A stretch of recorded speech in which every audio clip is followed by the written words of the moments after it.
watch this video if you want to be your most confident self.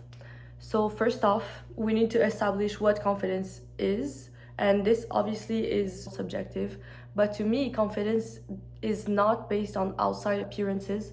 It's based on the relationship you have with yourself, the trust that you built with yourself, and knowing that if you wanted to do something, you could, and you wouldn't let your fear or insecurities or anything get in the way of that. So the first step is knowing your true worth, because realizing that you're okay with being alone is the first step to having the courage to walk away when you need to help with self-worth. I like to meditate in the mornings, but you can do it anytime in the day, and it doesn't necessarily have to be sitting in silence with only your thoughts. It can be any form, such as painting, drawing, reading, and this helps to really enjoy and be grateful for everything that you have right now, because that's so important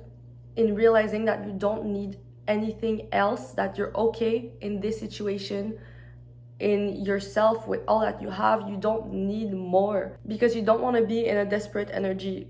You want to be in a positive energy, and you want to feel like things just flow to you. Meditation also helps with identifying negative thinking thought patterns so that you can change them. We're gonna dive into that later. Also, journaling helps so much, doing the same thing, and doing things that make you feel good. Very important, because like I said before, confidence is based on the inside.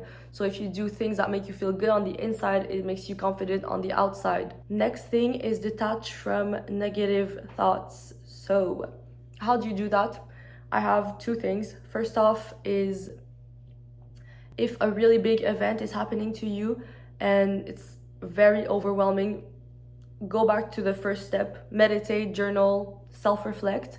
And then what helps me is try to see the lesson that's within this negative event, because oftentimes the harshest events, emotionally, physically, are the ones that teach you the most about yourself, about your thoughts, everything. So just try to find a silver lining in that.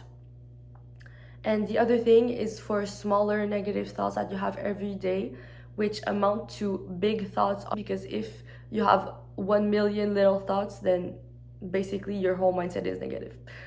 So what I try to do is just focus on the positive, and it's not easy, honestly. You have to do it over and over again and remind yourself over and over again. That's why meditation also helps, because you take the time in the day to calm your mind and relax, and you kind of repeat those things over and over while this is happening. It makes you more mindful.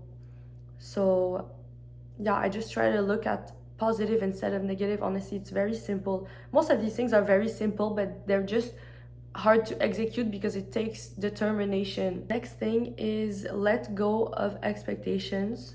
So oftentimes what makes us unhappy about a situation is the expectations that you have of it.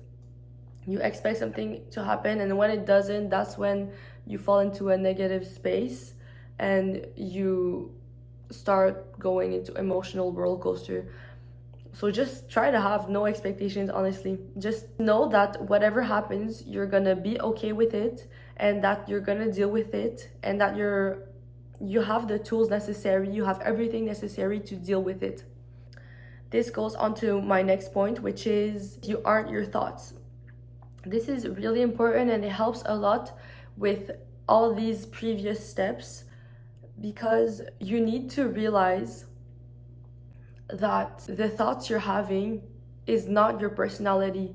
They're just your brain, and the brain is a machine that is supposed to help you, not lead you. So don't let it lead you. Be the observer of your thoughts. Watch them pass by as if they were clouds. And only when you attach your emotions to those thoughts, they start to become bigger and bigger and become more anxious thoughts and negative thinking patterns, and you start to believe them because you keep repeating them. So stop repeating them. Just realize that you aren't your thoughts. You're stronger than that. And finally, the only thing you can control is yourself. So don't necessarily react towards the person, but try to control your reaction towards the event instead. This makes you have more control over yourself. Don't let other people control your emotions. And it also makes you realize that you can do anything, and you will learn lessons, and you will take the positive out of things and not just be scared of going out of your comfort zone just because you're scared that you're not going to be able to deal with it, because you can deal with it, and nothing bad is going to happen to you because you have a positive mindset, and you have everything that you need to be able to react and respond to the events that are happening to you.